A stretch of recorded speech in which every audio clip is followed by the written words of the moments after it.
The House Appropriations Subcommittee on Transportation will come to order. Clerk, please call the roll. Thank you, Representative Puri. Here. Representative Morgan. Here. Representative Hood. Representative Steckloff. Present. Representative Skaggs. Here. Representative Steele.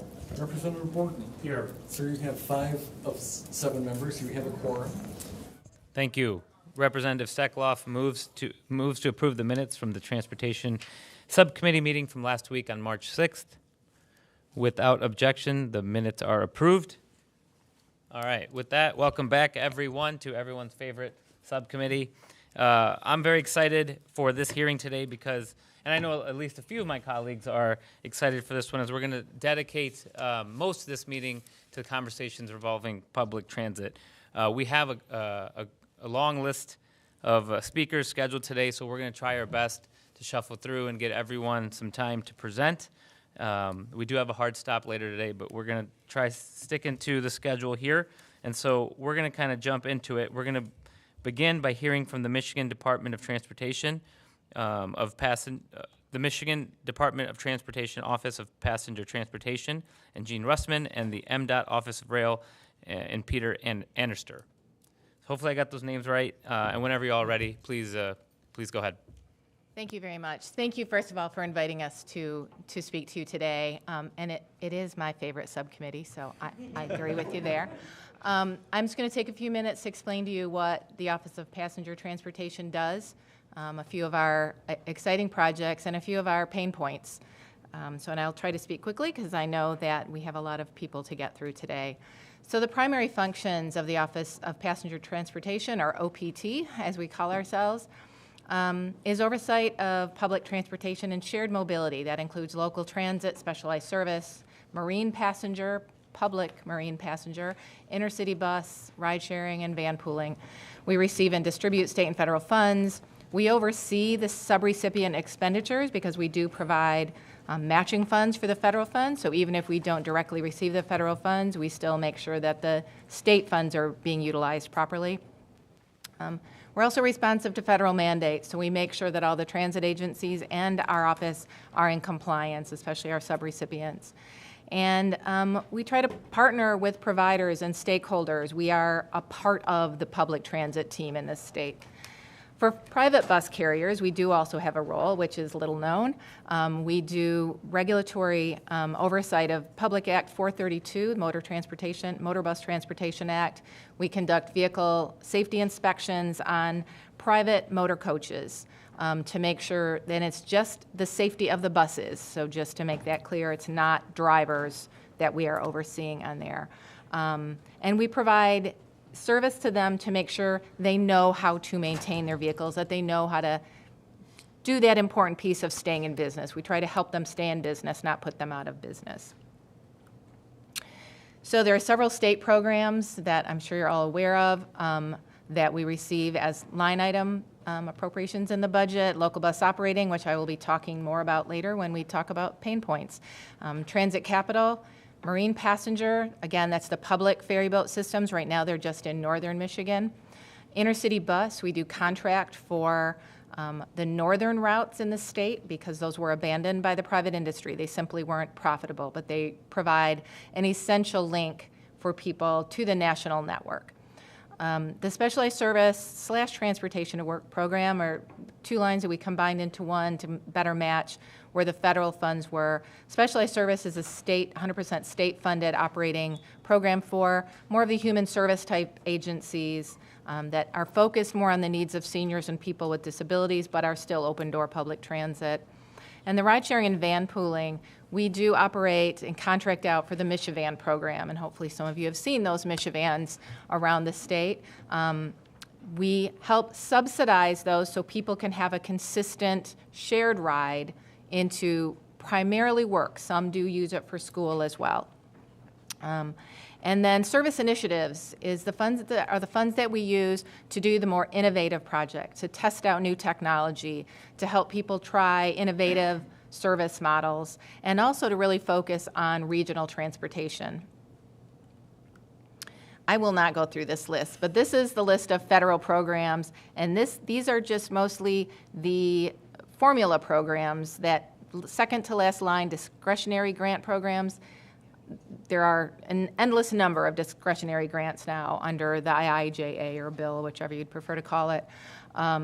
So many, many programs that we administer the funds for the rural agencies for and provide match for all transit agencies. So we're working on a lot of special projects right now. We have a couple different mobility challenges going right now. The one that's been in operation for a little while, and one of the recipients is out doing their thing, is the mobility wallet, which is basically utilizing a virtual wallet to help access multiple funding sources to get people where they need to be in the most efficient, effective manner. We are awaiting proposals on another challenge, the $15 million Equitable Mobility Challenge, where we actually combined different sources of funding. We received a line item in our budget. Some of it was at the request of MEDC, the Office of Future Mobility and Electrification, so we partnered with them, and we had some ongoing program funding that we want to do two things with that. There's two paths. One is to expand specialized service. There are a lot of mobility gaps still out there, and if we can at least fill some of those gaps with that program, we want to do that. And the other is just any kind of innovative project that will fill any mobility gap, even if it's not focused on seniors and people with disabilities and veterans. So those two, that program is out there. We're doing a little bit different take on that. We're actually funding the first 3 years of that service at a much higher rate to help them be able to establish the service, get the capital they need, and get public support, because after this program ends, there may be some state funds, but they will need to generate local funds to keep this service going. And that 3 years is a model that we used way back in the day when we were first starting up agencies, and the federal government actually has started using more and more for their programs. So those are the two highlights of challenges. There's always challenges. We're doing the RUC research, which I presented to this group 2 weeks ago, I believe. The road use charging research project that we're doing is still growing strong. We have closed the survey window on that now, and we were incredibly pleased with the number of validated survey results we have. We have over 19,000 survey results that we were able to validate and make sure they were not bots and they weren't people just trying to play with us, so that we are hearing from real Michiganders who are really interested in this topic. So we're excited to be moving on with that project. We have a SMART grant, which is one of those many federal programs, and that is aimed at helping the rural agencies produce and capture GTFS, General Transportation, it's a specification feed. It's what helps get their data into things like the transit app or the MOS platform that we are creating. It helps make their data more accessible and visible to the public. So we are excited to have received the first round of that grant, and hopefully we'll receive the second round to expand it across the rural agencies. We are still members of the Automated Bus Consortium, who are looking at testing out a full-size automated bus in different settings. We are going back out to bid for that soon. The first one gave us a ton of information, and part of the information was that the industry simply wasn't ready for it yet, that the vehicle industry wasn't ready for it yet. And we've modified, and the industry has changed, and we're going back out to bid after talking to the industry again to get an update on where they're at. The MOS platform is, I guess I'd like you to think of it as kind of the transit app, but for Michigan and transit first. So we are going out to bid for a statewide platform that will allow all the public transit agencies to link any of their programs to it, so people can, when they come to Michigan, they can go to one app and get connected wherever they want to go in the state. They can at least get information on what's available there. Economic benefit analysis tool is just what it sounds like. We're working on that, and we are implementing a new transit management system to replace the one that is at least 30 years old. So we're updating that, and we're in the midst of that exciting project. So let's get on to the important part, funding needs and pain points. Local bus operating assistance reimbursement rates. We received all the budgets for FY25 from our transit agencies. They were due February 1st. We have them all in place now. We used those numbers and the executive budget for FY25 to run estimates on what the local bus reimbursement rate is, I kind of felt sick when I saw them, to be quite honest. As you know, the Act 51 allows up to 50% for the large urbans and up to 60% for everybody else, basically. And those percentages, based on that estimate for FY25, would be 30.9% for the 60% group and 26.7% for the 50% group. I've never seen those percentages that low. I've already heard from a couple of transit agencies that it will be devastating for them. They will have trouble. Many of them will probably have to cut services and possibly cut employees with the percentage that low. And mind you, that's on top of, we had received some federal funds to prop up their 5311 operating, their other operating assistants. That prop up is gone. Those funds are gone. So it's definitely what I would consider a crisis for the transit agencies in the state. And it's really, that was because of two things. Some of them grew, and we had, a new millage, which is awesome, in Wayne, Oakland, Macomb. Never want to say that's a bad thing. That was incredible. The RTA is expanding service and making better connections throughout Southeast Michigan. But the growth wasn't just on that urban side, the growth was also on the rural side. So we actually had a 9% growth in budgets on both the urban and rural side of that. And at the same time, we had a one-time general fund prop up of the LBO in the current year, $45 million, that we do not have anymore. So between those funds going down and the budgets going up, it was a pretty devastating drop. That the current percentages, gosh, and I have got too many percentages in my head, but they're much higher. They're 42%, I believe, for the rural agencies, going down to just under 31%. So quite devastating. Procurements continue to be not only complex because of all the state and federal requirements, but also we are still suffering from supply chain, especially on buses. We have buses that have been on order for well over 2 years that have not been delivered. So we are struggling with just receiving buses, but also the whole procurement process is very, very difficult. Our office is trying to take on more of that burden and trying to provide more assistance, and we're looking into the ways that My Deal might be able to come in and help, and that's a long story that I won't get into. The transit vehicle prices are also going up. We have been having to add money to existing contracts for transit agencies just so they can get the same bus that they requested several years ago because, again, supply chain, we'll just say that. So it's costing a lot of money, and we're spending a lot of our money just completing the funding of previously funded buses, and then we still have other buses that are aging out. So we are trying to get on top of that. We think we have a good plan in place, but good plans don't always work out. But we're going to try our best to get the industry in good shape. And as you saw by that list of federal programs, there is an increasing number of federal programs, which is a great thing, but also a difficult thing.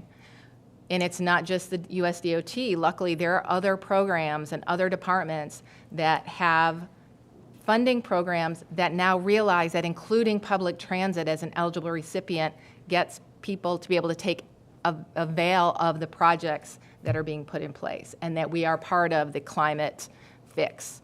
So there's a ton of different federal programs. My staff has not changed much, right? So it's a lot of work to apply for those funds, to then administer the grants and administer the resulting contracts with agencies for those. So it's a blessing and a curse. I believe that is all I had, and I'm going to turn it over to Peter. I'll just reach. Good afternoon, everyone. Thanks for having me in today. I'm Peter Annister with MDOT's Office of Rail, and I'm excited to be here. There's a lot going on in rail, and I want to share a few of those things with you today. Our office really has a focus of really moving more freight and passengers by rail in Michigan. So when we wake up every day, that's what we're really looking forward to in our office, of what can we do and how do we support those activities to kind of meet those goals. This is a quick overview of really our major functions within our office. We obviously oversee the intercity passenger service that is operated by Amtrak here in Michigan. We have some freight rail development programs, and I'll get into specifics on some of these going forward here to really support the freight industry. Up to 20% of the nation's freight moves by rail, so obviously it's an important part of our economy. And it's vitally important here in Michigan as well, and we want to make sure we can support those efforts. Michigan actually owns some rail assets. We own about 600 miles of railway here in the state. That's a little bit unique, so we do manage those assets. We also have some functions around all of our public railroad crossings. So we have about 4,400 crossings in Michigan. We inspect all of those crossings to make sure they're safe. So that's a big piece of what we do. We also have some oversight on railroad worker safety. So that's some things that we do to make sure our railroad workers are safe. We also, interestingly, have some safety oversight responsibilities of our 2 fixed rail systems here in Michigan. So that's the Detroit People Mover and the Q Line, both in Detroit. We have a state safety officer on our team that oversees the safety elements of those operations. And like Gene, we're doing a lot of work managing federal grant portfolios. So rail at the federal level does not have any formula fundings. So everything that we do through grants is a competitive grant. That's obviously, we've been very successful with that here in Michigan, but as Gene says, it takes lots of resources and administration to do that. Just a quick overview of our rail system. There's about 3,600 miles of rail corridor in Michigan. About 29 railroads operate within our state, including Amtrak. As mentioned, 665 of those miles are owned by the state of Michigan. So we manage those segments of rail. We do have 3 intercity passenger rail routes in Michigan. And we also have 3 rail locations where we have international border crossings. So definitely a vibrant system here in Michigan. I was going to start off a little bit on our crossing programs. We have a couple different grant programs related to crossings. The first is really focused on safety enhancements. So when you see the lights and gates and the active warning systems, we are always looking at ways to increase safety at all of our crossings. So each year we'll take a look at where we have, I guess, the most incidents at a crossing or where we think we can have the most impact on increasing safety. And we'll provide some grant funding to make those upgrades at those crossings. We also have a surface program. All of us, I'm sure, have driven over a crossing or 2 in our state that's a little bit more bumpier than we like. So there's a lot of crossings out there. We do have a grant program where we do fund the resurfacing and improvements of those surfaces and on local grade crossings. So that's a big program for us as well. We do a few crossing eliminations. We always look for that opportunity that the safest crossing we can have is one that doesn't exist. So that is something we do to put funding towards as well. That's mostly a locally driven process.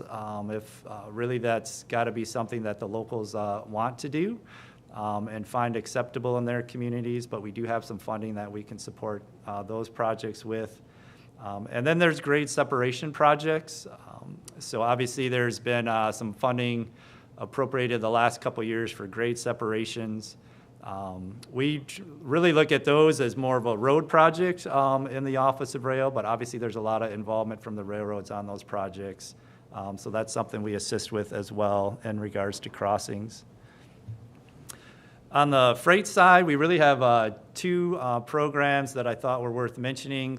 The first is our Freight Economic Development Program. So think of this as really grants that go to shippers or companies that want to access rail. So maybe they're located adjacent to a rail line, but they don't have a spur line or a turnout. This program can be used to offset up to 50% of the cost of putting in a turnout or a spur line so they can access the rail system here in Michigan. And then a new program that just was launched last year, the Michigan Rail Enhancement Program.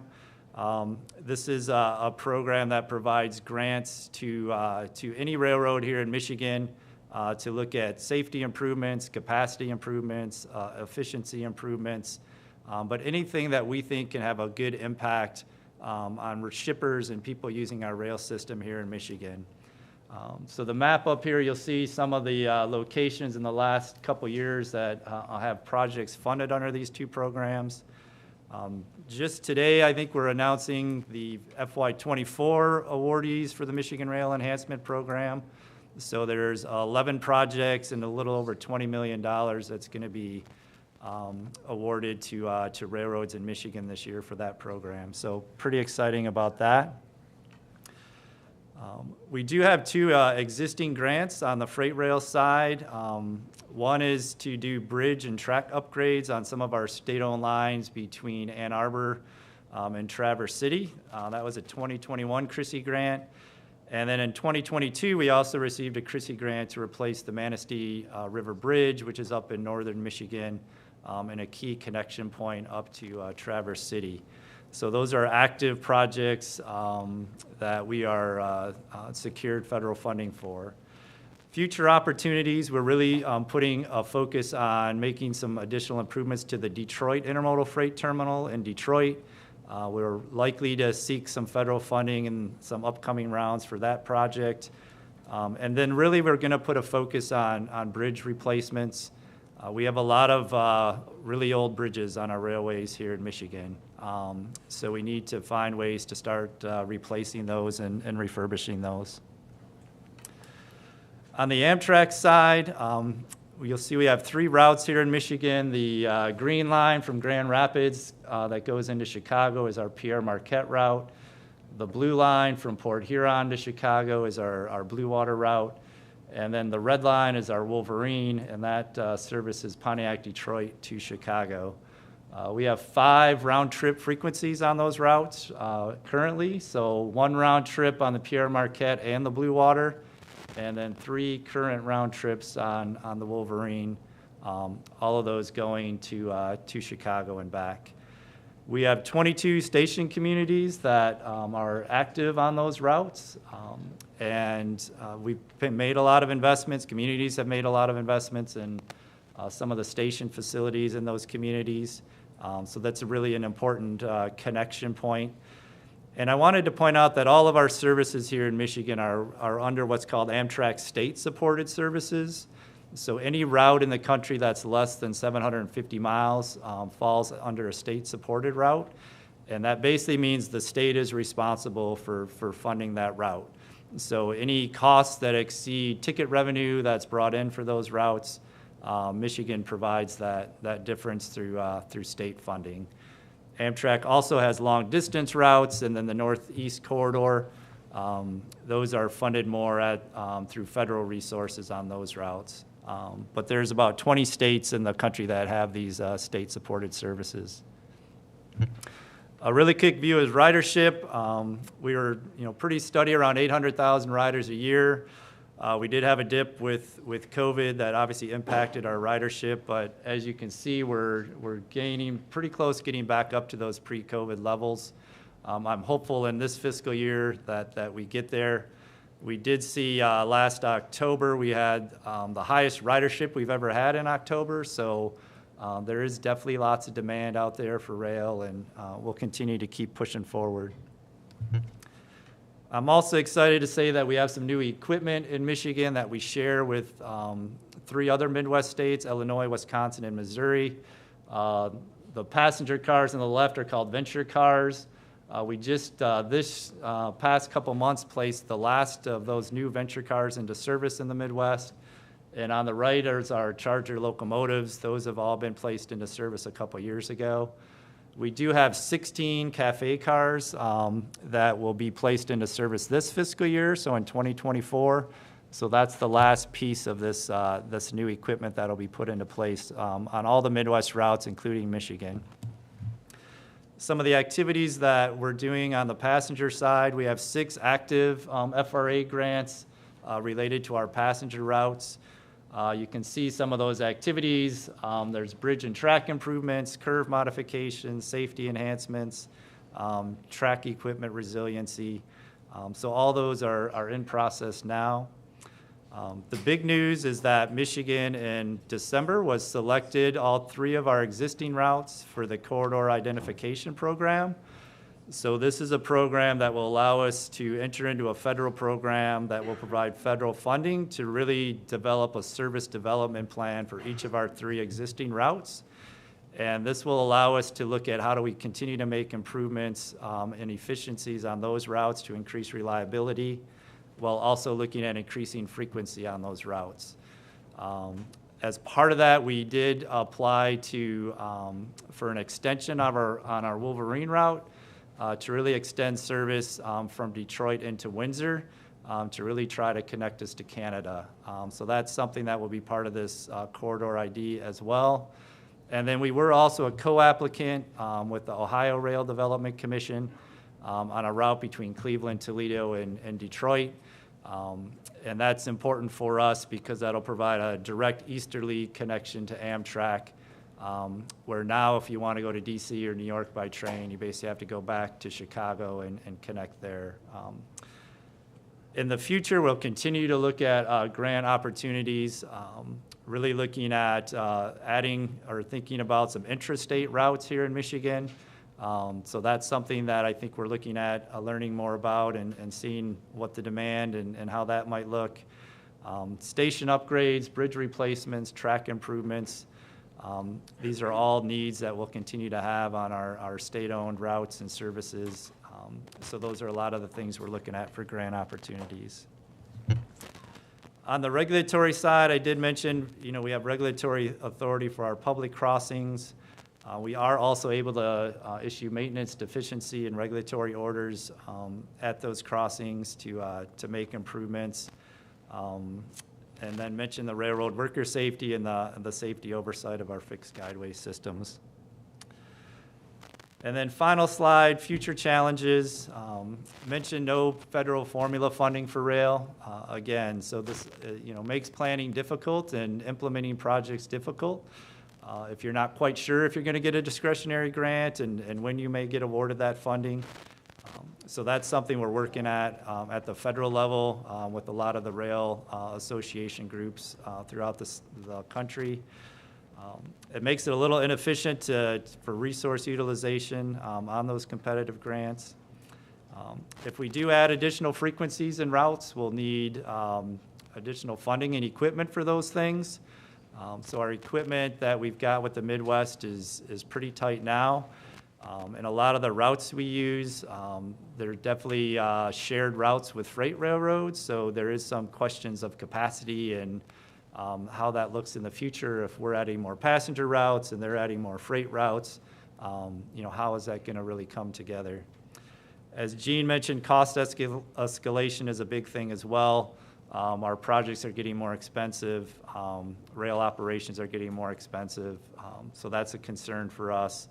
And then just capacity constraints, as just mentioned. We want to continue to build out our services, and we need to make sure we can do that seamlessly with our freight railroads here in Michigan and throughout the country. And with that, that is a quick overview of rail. Great. Thank you both for your presentations. I know we kind of went over 2 different topics there. I think there are some questions that we're going to have here. I asked that my colleagues keep our questions fairly concise, as we're just going to try getting through some questions here. So first up is Rep. Steckloff. Thank you. I'm kind of in the worst seat possible. I'm going to run through these questions real quick because they're the same questions I pretty much ask every meeting. How much do we pay Amtrak for the service? So the cost to Amtrak services every year is probably between 60 and 70 million. So when we take the ticket revenue off of that, generally it's about 20 to 30 million that we need to bring to the table every year to support those services. And with the closing of the Battle Creek station, does MDOT have a plan for those Michigan workers? Yeah, so to that point, I guess I'll say a few things. As we very much share the goal of having as many Michigan workers on our Amtrak services as possible.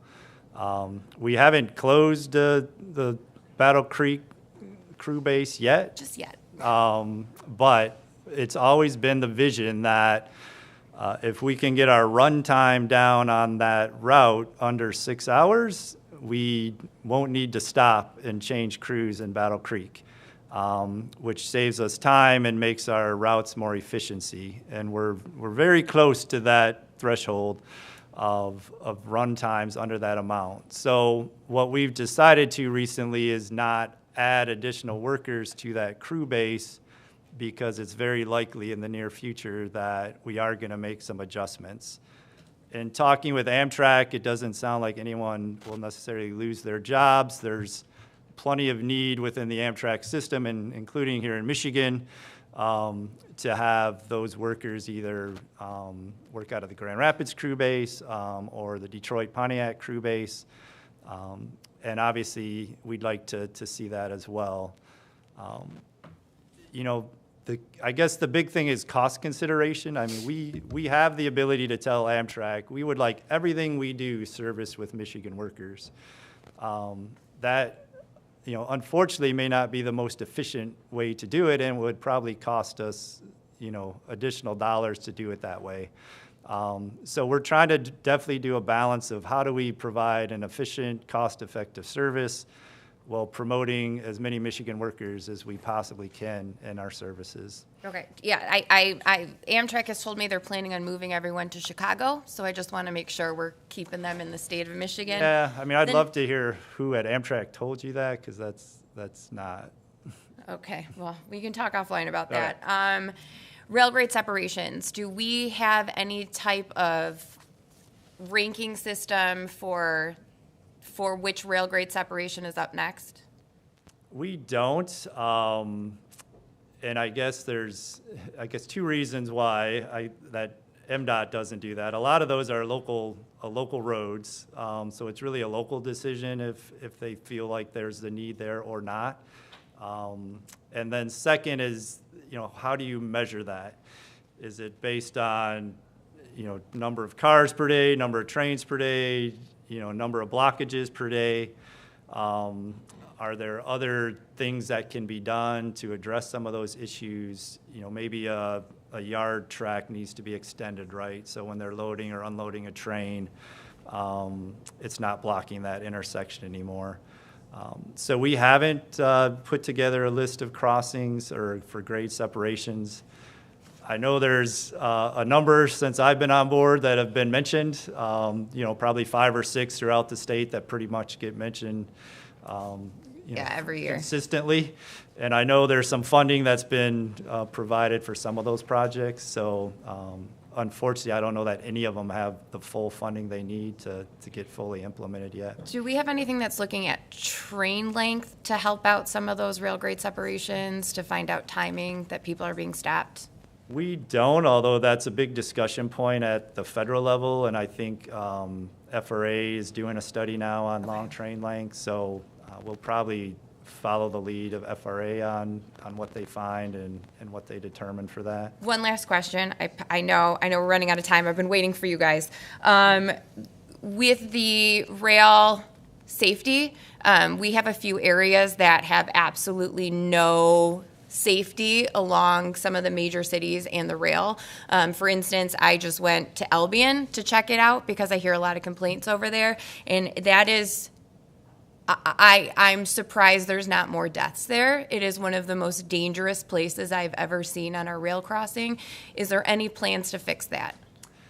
Yes, one of our active federal grants is a safety enhancement grant along the Michigan line to really look at what we can do to increase safety. And coincidentally, we were just literally in Albion on Monday, meeting with them with kind of a final plan for what that may look like in Albion. So they are part of that active federal grant, along with Ypsilanti, Ann Arbor, Kalamazoo, Jackson, really a lot of the communities along that higher speed rail line. It's really good to hear. Yeah. Thank you so much. Thank you for your time. Sure. And Thanks, Chair. happy to meet and answer any other questions. Rep. Steele. Thank you. A follow-up question with Amtrak. I heard that you guys the Wolverine is removing 2 trips, and I just want to know if that is going to save us some money in the budget. And I have a question about the rail freight funding too, about how that's given to private entities for their economic development or whatever it is. And I'm wondering how much of our Public Act 51 on an annual basis is going into these private funded railroad cars or whatever they are. Who determines that and how much money is given to that? So it's actually 3 questions. For the sake of time, let's just limit it to one. How much money and who gets it? Yeah, so the MREP program, there was a boilerplate requirement that we spent. Last year was $21.5 million. This year it's $20 million.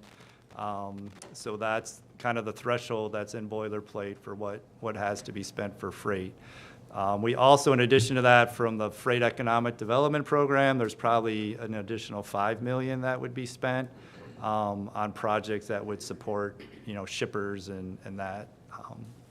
So 26 million. Yes. Great, thank you. Rep. Hood. Thank you, Chairman Puri. I have a question for Jean in regard to federal funding. You stated that additional bus funds are being provided through other federal departments, and your department is struggling to track and obtain those. Those are words that make me shudder. I hate the idea of leaving federal dollars, especially for transit, on the table in Washington, D.C. What kind of and feel free to get back to me offline on this, but what kind of supports does your department need to be able to review and competitively apply for every available penny? Yep, I would love to give you more information offline. I mean, we are looking at our organization in our office, like what other positions do we need, because part of that is also then if we get a grant, we have to go through the procurement, and so then we need help in that, and we're trying to shuffle. We did just, via a contract, hire a grant writer to help us with at least the grant writing portion of that. So we're trying to be resourceful and partner with others, but definitely additional staff would be very helpful to be able to maintain, because, like I said, once we get the federal grant, then we have to administer those funds. So that's a whole nother, thing on top of that. So honestly, additional staff members would be very welcome to help have the capacity to do that. With that said, we do get some support from the other areas of the department when there are different entities that we're working with. Folks on the other sides help us when they can. They're also busy working on their own funds. In terms of reaching out to potential contractors, the space where organizations, businesses are forming to research grant opportunities and viability, I think has grown significantly and might be a nice complement to your grant writer. I would recommend looking into those types of services to expand capacity as well. We actually went out to bid at one point to do that. It was more than my budget could handle. Okay. But we are trying to utilize more like AASHTO and some of the other organizations to actually at least vet, so we can more quickly know if we qualify or if any of our agencies qualify. Yeah. But I agree with you. Thank you Great. for that. Thank you. Rep. Skaggs. Thank you, Chair. I got a deal. We'll just make 2 comments and no questions. Rep. Hood and I come from Kent County. That's 670,000 people and 1 million in West Michigan. You take a look at that map, obviously, of rail. Peter, this is for you, and you see, well, it's not a question, it's just a comment. And you'll see that I think this is wonderful that you have identified that we should be able to get to Toledo and Cleveland to make our way to the East Coast, as opposed to going to Chicago to make our way to the East Coast. As you do your studies, I would implore you to come up with the idea that the second largest city in Michigan, that's the 4th largest county in Michigan, ought not to have to travel by rail to Michigan City to make its way to Kalamazoo or Ann Arbor or Detroit, but that we find some way to link us quickly to the federal high-speed rail network so that we can use the engine of the region that is actually growing in the state to link it together with Chicago, with Detroit, and then the program to link us into Canada is key. We have two megapolises in this area, Toronto and Chicago, and we are nicely in the middle of them. I want to make sure that that Grand Rapids and Kent County and West Michigan are able to really be a functioning part of this rail system. I think you will find that there will be a lot of ridership, a lot of business ridership to get to both of these locations. Second, for Gene, this is sort of a question, but to save time, I won't expect an answer. You talked about automated and autonomous buses, but mentioned that they were full size. So we're doing both. So the Automated Bus Consortium is a consortium of many states working together. That is looking at full size, but we're also involved with groups and with our own projects that are looking at small automated vehicles. Yeah, it just seems to me that part of the reason is the labor reason why we have the big buses, and if we don't need them, and the cost and maintenance for them, and the fact that I think the future is smaller and more frequent. At least I think the future of the study. So I'm glad to hear that you'll be doing that as well. Yes. Thank you, Chair. All right, thank you. Thank you both for your presentation. I actually had a couple quick thoughts. Gene, on your presentation, it was great to see all the mobility initiatives you all are working on. I know in our budget we funded a couple of initiatives through the Office of Future Mobility, which is, I think, how some of that funding made it your way. There was another line in the budget, not in our budget, for the intermodal capital investment grants. I think it was about $50 million. Yes. Has any of that money been allocated? It hasn't yet. We had to wait and see where a large project was going, and now that that's been determined, Peter and I are actually working together. We've already put a prioritized list of capital needs, and then we're going to work together about how to split those funds, and we definitely plan to have those under contract this fiscal year.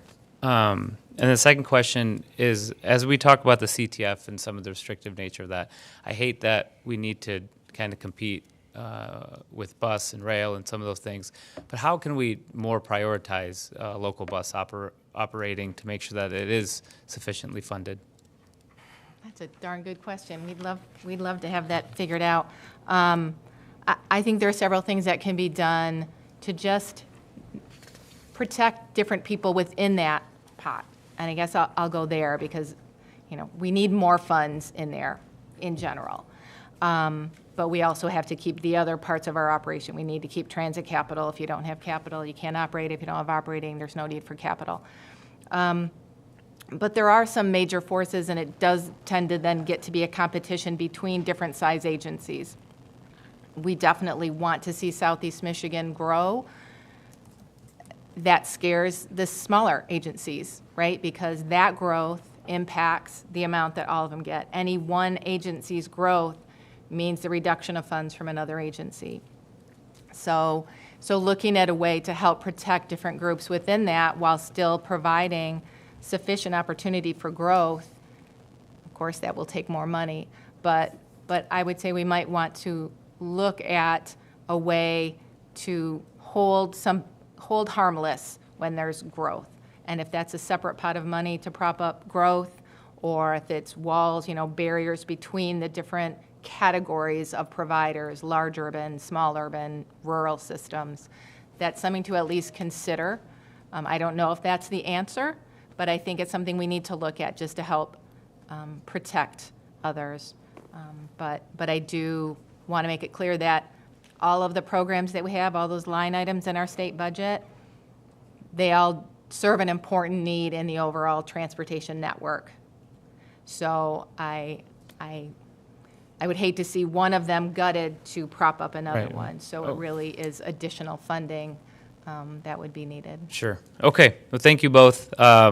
We inevitably did go over time, so we're going to play catch up kind of rest of the way here. So with that, we will jump into the next presentation, which is Harmony Lloyd. the Vice President of Planning and Innovation with SMART, who will be testifying on behalf of the Michigan Public Transit Association.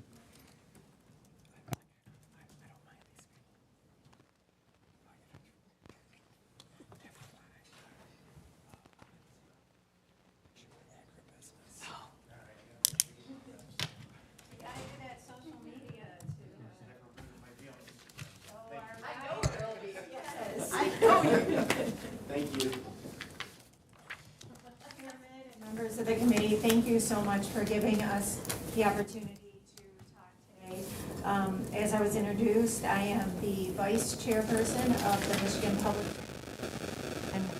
Board, and also the vice president of planning and innovation at SMART. And I will be talking a little bit about the things that Jean talked about, holding harmless our partner rural agencies that we care so much about throughout my presentation.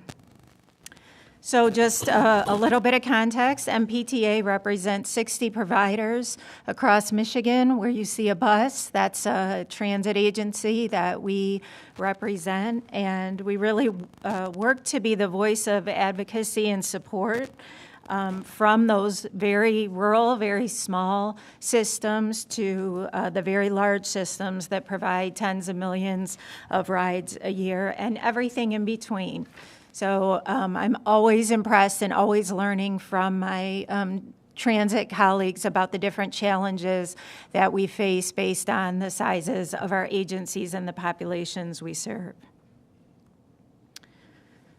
So public transit really is a quality of life issue. I think of it more of that than of a transportation issue. I love buses and shelters and everything that goes along with the capital side of transportation. My kids actually tell me I have a weird obsession with bus shelters. But at the end of the day, it's not about the shelters, it's about the people inside of them. And it's about the people inside of the buses, and that's why we're doing this. So we've heard a lot of numbers today. I'm gonna talk about a few numbers, but I really wanna focus more on passengers and hopefully helping you to understand the impact at a very local level that operating dollars have on all of us. So again, Jean covered this, but I'll put it in a way that this is a very simplistic way that us at transit agencies think of our funding. The federal funding we think of as that pays for the buses, for the capital, and it does a pretty good job. They cover 80% of the cost of a bus or of a facility or a capital purchase. And I'd like to skip over state funding for a minute and go down to local funding. Local funding is things like millages, fare box revenue. Some communities use general fund dollars to support their local transit system. And I would say that communities in Michigan do a really good job at this too. I looked it up, and in the past 20 years, 98% of transportation millages have passed across Michigan. So we're talking about a bipartisan support of transit, a recognition in local communities that they have to bring money to the table. They're willing to bring money to the table, and they've continued to do that because they want transit in their community. Just in this presidential primary that just passed, 2 systems passed new millages for their community. So that's brand new local communities that are saying that they will pay their fair share. So skipping back up to state funding, Transit Capital, which Jean mentioned, provides that 20% match to the 80% for federal projects. So the buses, federal puts in 80, state puts in 20%, and they do a great job of that. I believe in the proposed budget, Transit Capital is fully funded this year to a level that will support the agencies in buying the buses. Local bus operating, which you've already heard of, LBO, it's commonly referred to. That's where we really need to have some work, and we need to talk about and figure out, because again, all these federal grant programs, all these other departments that are starting to pay for transit that were mentioned, they are paying for capital expenses. They are not offering operating dollars. That's left to the state and to the local municipalities to come up with that money. So I said I would be brief on the numbers, and I will. This is demonstrating just what Jean explained. This is reimbursement levels. So you see there the ceilings across the top of the slide, 60%, 50%. That's where we should be. In an ideal world, that's where a legislature before you came and said that this is where transit should be funded. We have never reached those ceilings. And so you see how the percentages that we do get of our expenses reimbursed have varied over the years. And you see where the proposed 2025 numbers are the lowest they've ever been. And last year, we made so much progress, and I'm going to talk about that in a minute. So to see this drop like that is so disheartening, because we felt like we were really finally seeing some movement around Michigan embracing transit. So as I said, I'm going to focus on the people side of it. I'm not going to talk about numbers anymore until the very end. But I want to talk about, what does it actually mean? What does LBO mean to transit agencies? And I've heard a lot of people, the common response when somebody says, well, what do operating dollars pay for?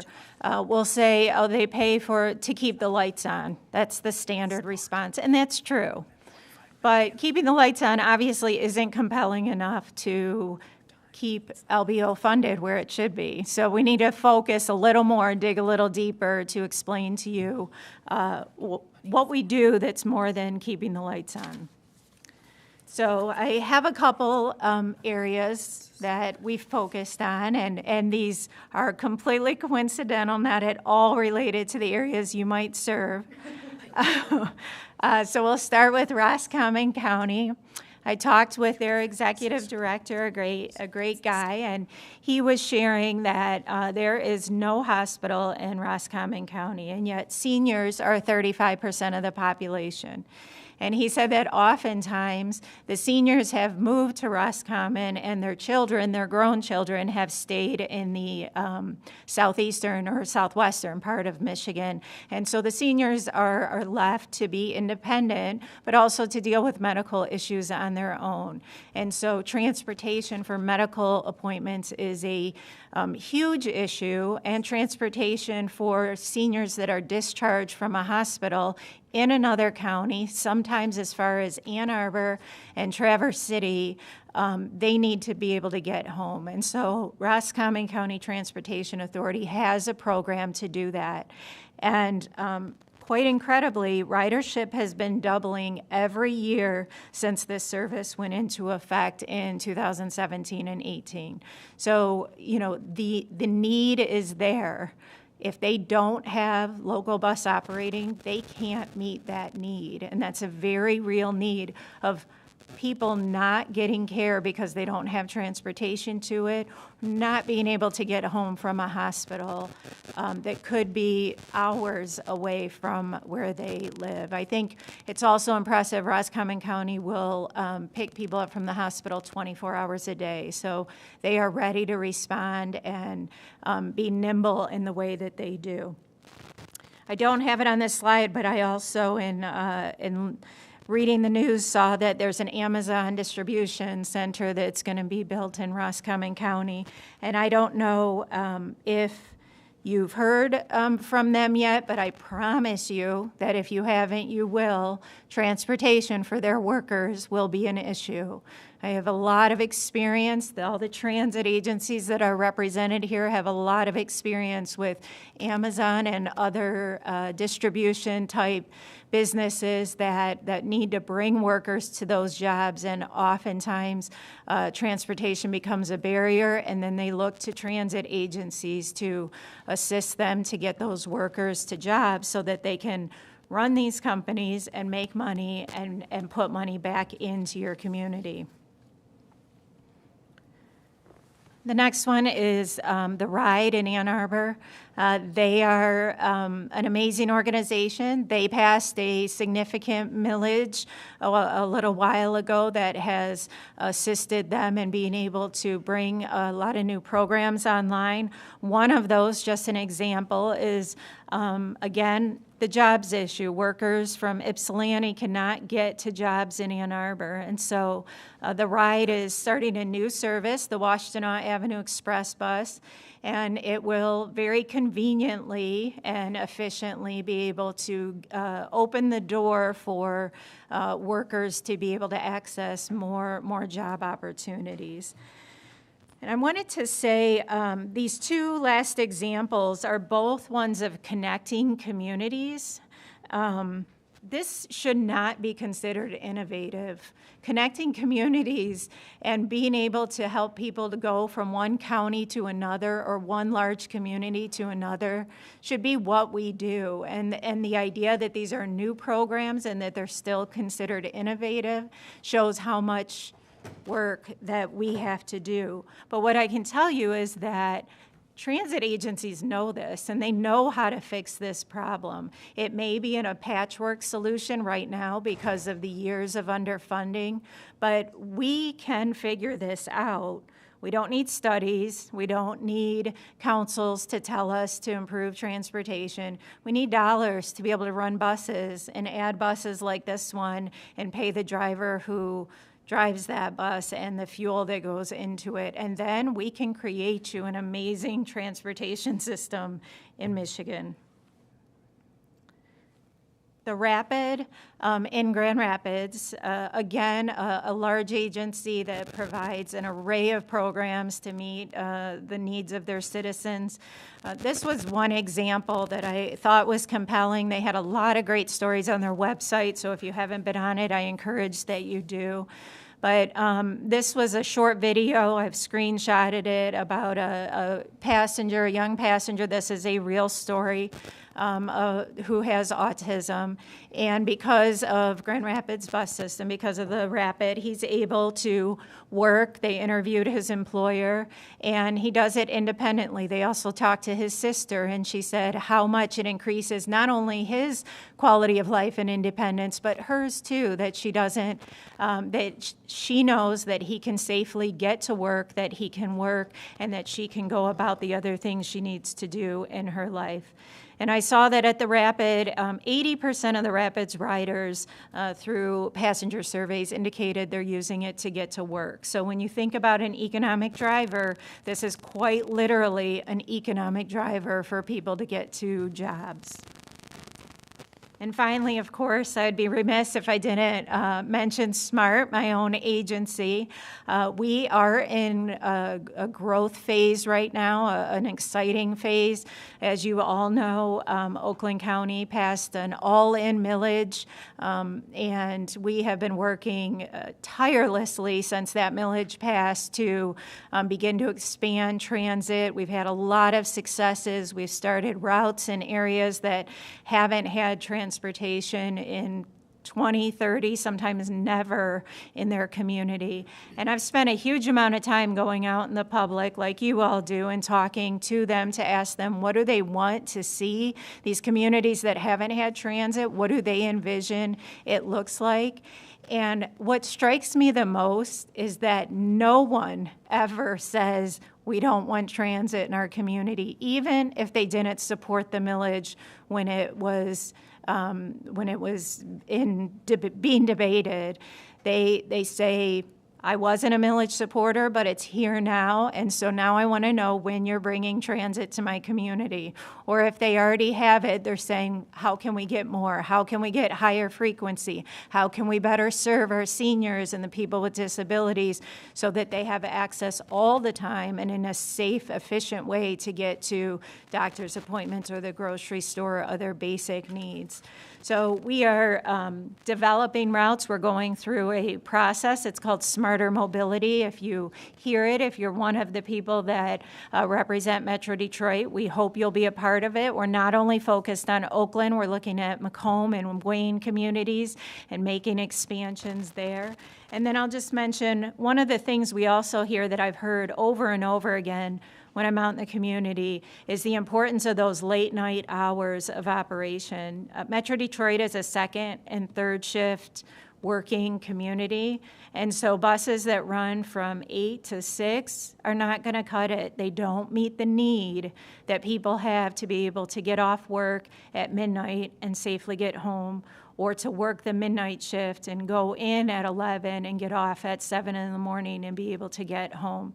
So increasing our hours on all of our routes, increasing our frequency, again, makes that powerful connection for people to be able to work and to live really productive lives and put back into the system that this supports.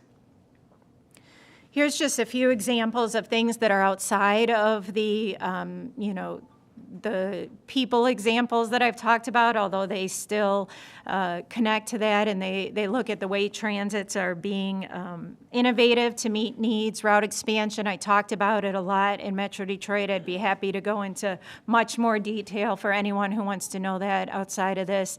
Medical transportation is such a major issue, and as Michigan continues to have an aging population that's growing, that issue is not going to go away. It's going to continue to get bigger. And I will say, as somebody who's a caregiver for my parents, it's not just an issue for the baby boomers, it's an issue for the Gen X population that is running all of their parents to doctor's appointments all the time. And so it's something that we have to address.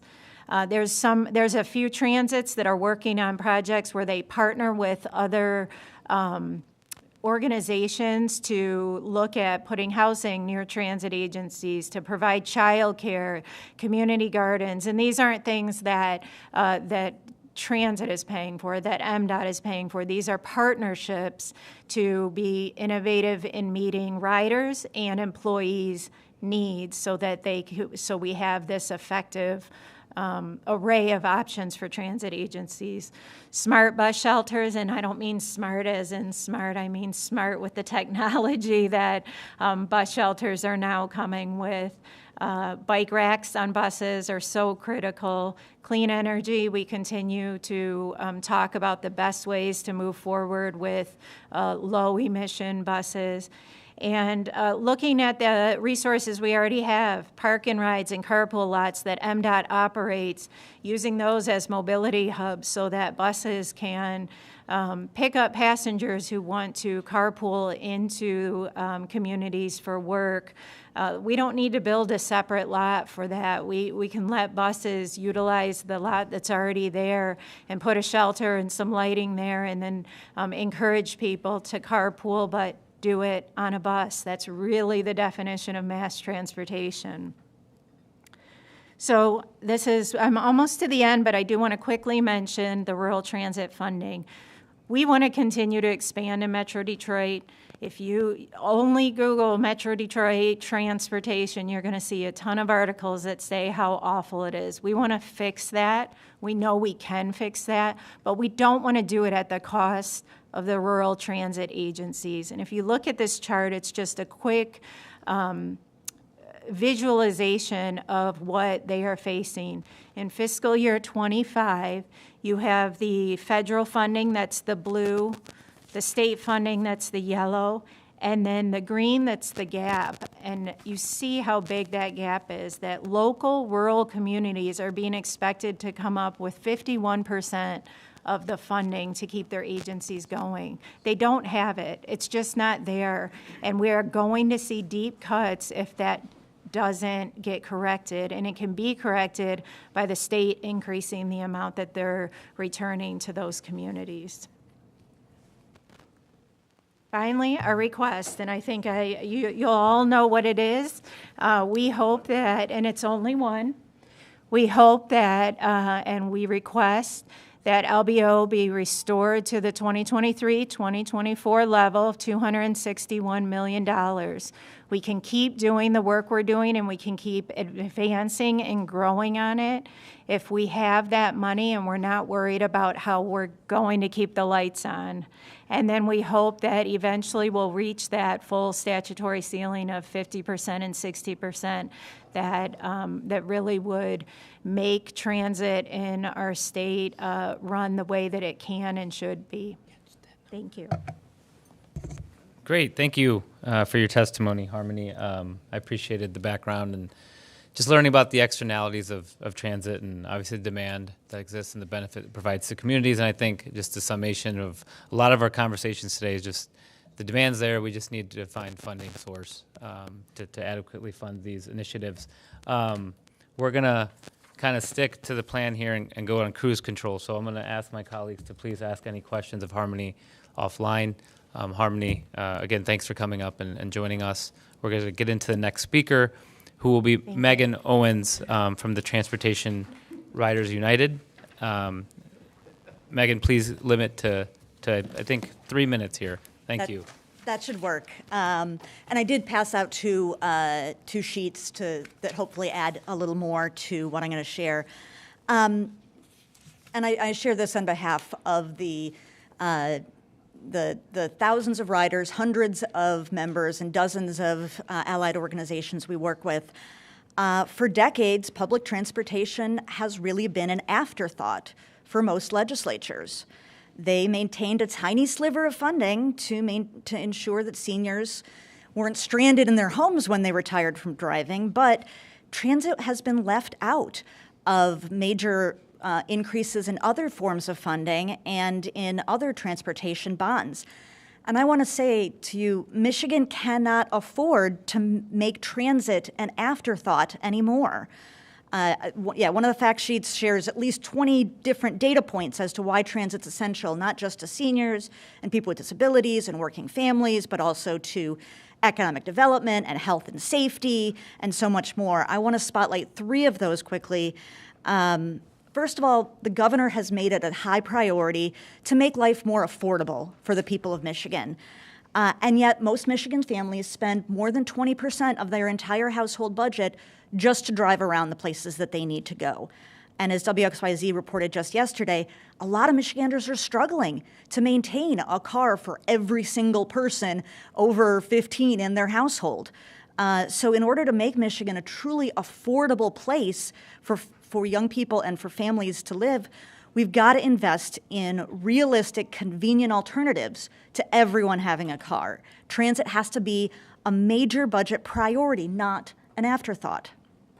Second, the Growing Michigan Together Council said transit's essential to retain and to attract young professionals. Heck, I've had 3 different brilliant young people join my board of directors, ready to make a difference, and leave within 2 years to move to Boston and DC, where they can afford to live without paying for both a car on top of student loans and other fees. If we don't want the U-Haul to be the official vehicle of Michigan's young professionals, then transit cannot be an afterthought. And third, the Michigan Healthy Climate Plan said we need to expand transit access by 15% a year just to meet the state's climate commitments. To expand transit access, we have to expand the budget by at least that much. And yet the governor's budget proposal recommends just a 2% increase, really a budgetary afterthought. As MDOT explained, the cost of operating transit in Michigan went up by 9% last year to maintain a competitive workforce, to deal with inflation, et cetera. So in order to not move backwards on transit, the local bus operating budget has to increase by at least 9%.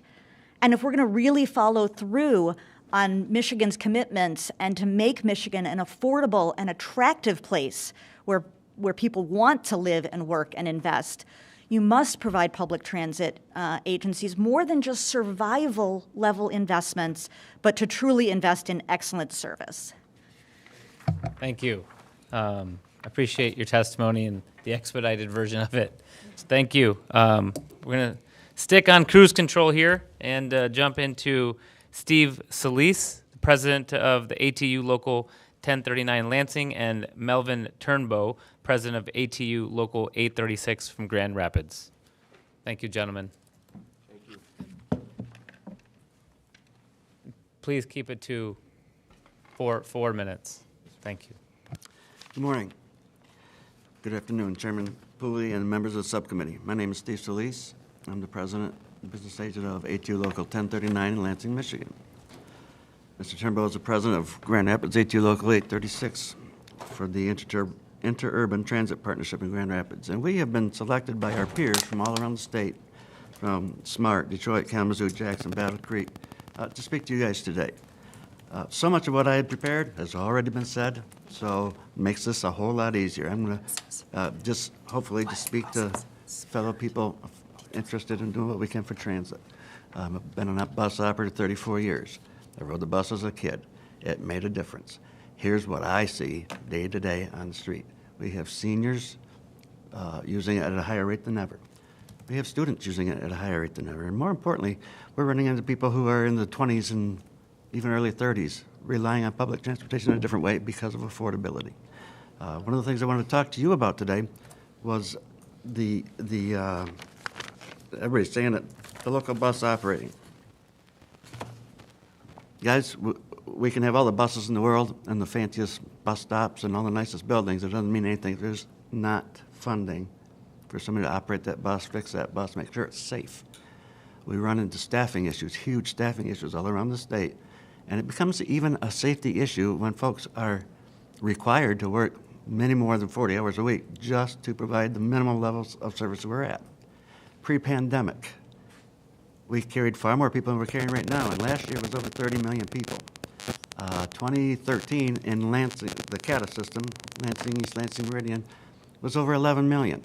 I mean, so these numbers are going to increase very rapidly, very soon. The funding is not meeting the needs. So somebody asked earlier about what about an idea to fix it? One thing that I have an elementary education on, but strikes me, is the auto-related sales tax. I'm not trying to steal money from rail or shipping or anybody else. I think everybody here understands that they're all important aspects of our transportation systems. But what we need is to get more money in that fund, and we need creative ideas to try to reach that solution.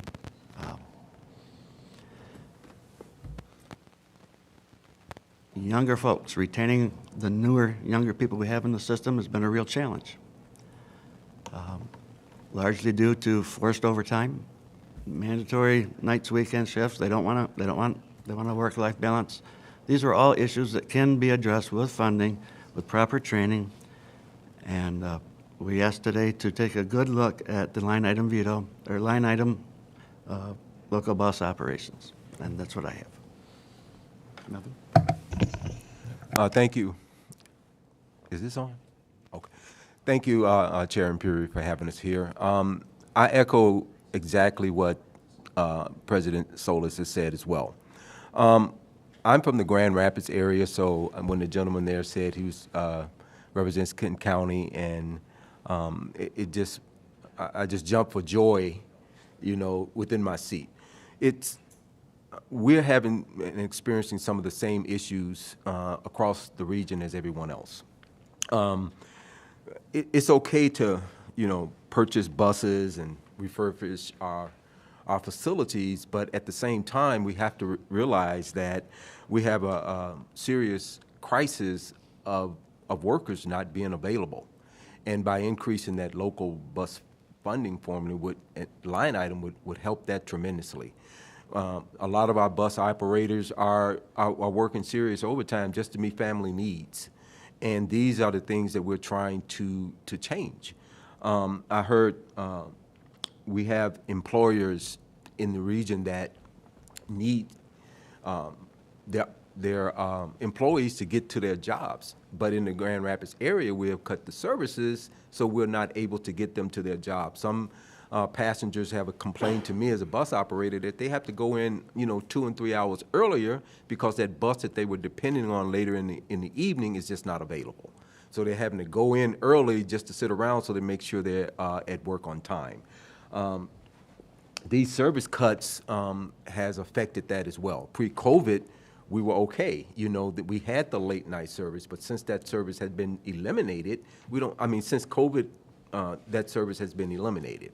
So we're not having the amount of buses out there that we were in the past.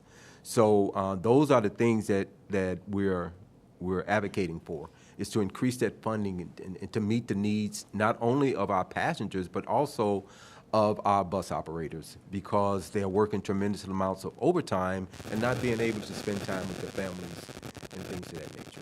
So I really do encourage you to increase that funding.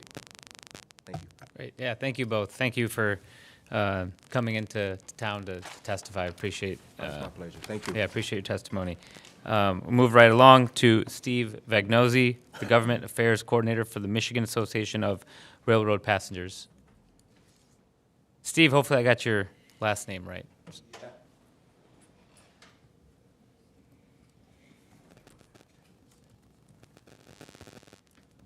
And just as the previous presenters, please limit to 4 minutes.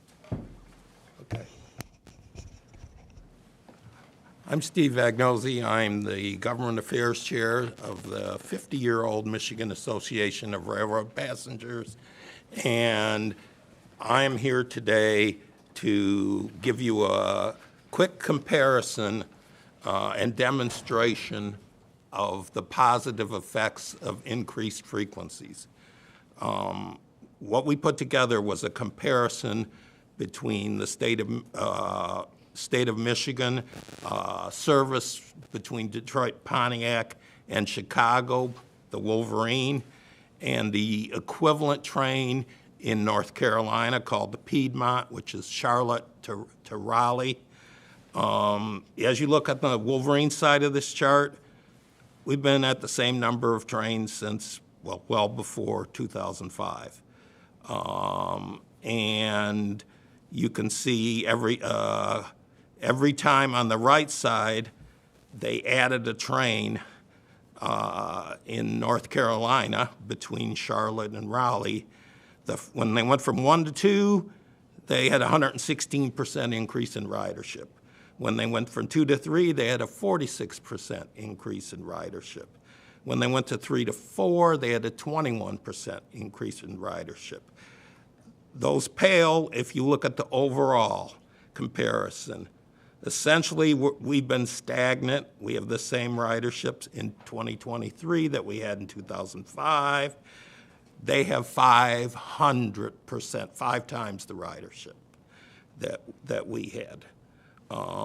So if you're interested, in the interest of time, my contact information is on this sheet. I'd be happy to meet with either you or your staff to further clarify. I do want to add that we are in the golden opportunity to add service in Michigan.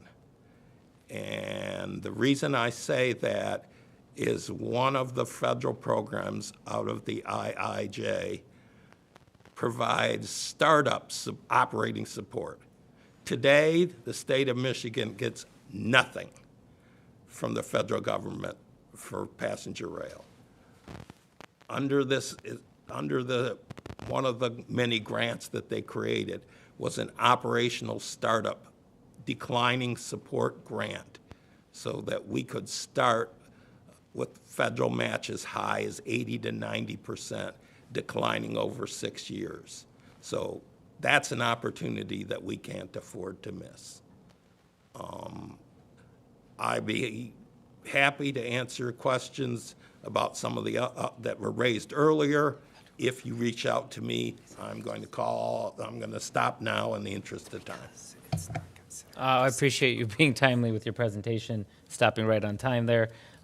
This is an interesting analysis you provided. We'll be reaching out to discuss further. And there was details behind it, but I didn't want to burden everybody with that. Well, thank you. Thank you for that, Steve. Appreciate your testimony.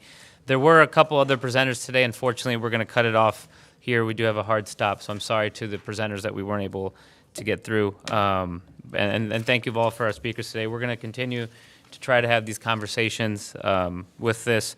Representative Morgan, welcome back. Moves to excuse absent members. Without objection, it is so ordered. With no further business, the committee will stand adjourned. Thank you.